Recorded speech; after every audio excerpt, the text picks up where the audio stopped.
Well, while we wait to see the scale of this disaster, Japan will face a mammoth recovery task. Disaster expert Professor Ed Blakely helped rebuild New Orleans after Hurricane Katrina, and he joins us now. Professor, thank you for your time this morning.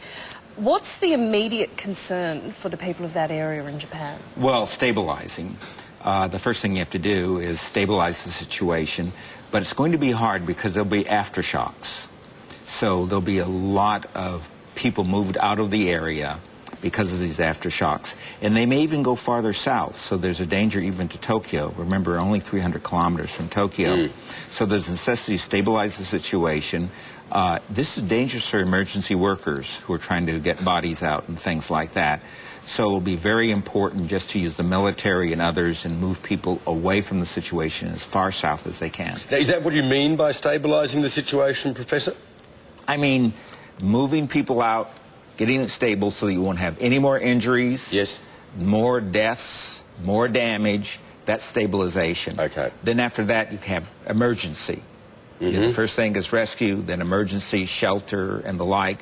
And then finally, you get to rebuilding. But we're a long way from rebuilding now. Fortunately, the Japanese are the best people in the world with this kind of preparation. Well, yes, indeed. Now, you spent time at the Disaster Research Centre in Kyoto.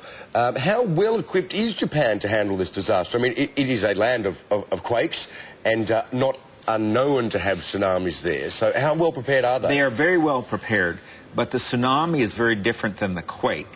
Most of our preparedness was about the quake hitting the land. The tsunami creates a different situation because you have water, a wall of water coming over the land versus the quake, which just shakes the land. But as you can see from the film, people had done things in their own offices, like not having things bolted down, etc., which are required under the rules and regulations. So people do things to hurt themselves, in a sense, by not being prepared. The Japanese, you hear they don't have power. Well, there's power decentralized in Japan and water. So there's a good chance that people will be able to survive and you won't have to send in emergency supplies. They are an organised and reasonably powerful country. What sort of, and the military has already gone to the area to try to help already, but what sort of help will Japan need down the track? Well, I think the most important thing, and I've said this several times, we really need an international group of people who are experts in disaster relief and management. The Japanese have some of those people, but some of them are American, some of them are French, and so on.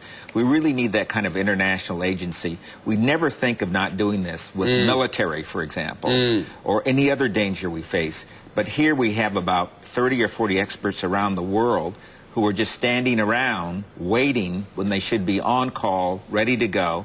We should have emergency equipment ready to go, the airplanes and so forth, emergency housing stationed around this ring of fire where we live. Just, what, 2-3 weeks ago, we had a disaster, Christchurch. Before that, it was in Queensland. We're stretching our resources very thin now. Speaking of which, Professor, you know, after the Christchurch earthquake, you know, it took at least 24 hours, really, for rescue workers to determine whether they should continue to try to rescue people or stay out of the area, fearing aftershocks. Now, in this case, we've had, I think, the 5th biggest earthquake ever recorded, so we can expect significant aftershocks. Yes, we can. And yet at the same time in Miyagi Prefecture there must be hundreds, possibly thousands of people trapped inside dwellings at the moment. How do you make that call? Well, good thing about Japan is many of their public facilities are places where people can go in and seek shelter. And the Japanese know exactly where their shelter is and how to get to it. So sheltering in place is the best thing. And these places are underground, so there's a good chance they'll be all right. And then you bring the military in and so forth to get people out. Okay. We mentioned just quickly that you helped rebuild New Orleans. Yes. Do you see any similarities here, or is this going to be just a different scale of disaster? Well, the scales are different, but they're very similar. Water is water, creates flooding, does the same kind of damage. I've been through 5 earthquakes. They're very similar in that regard. And the steps you take are very similar.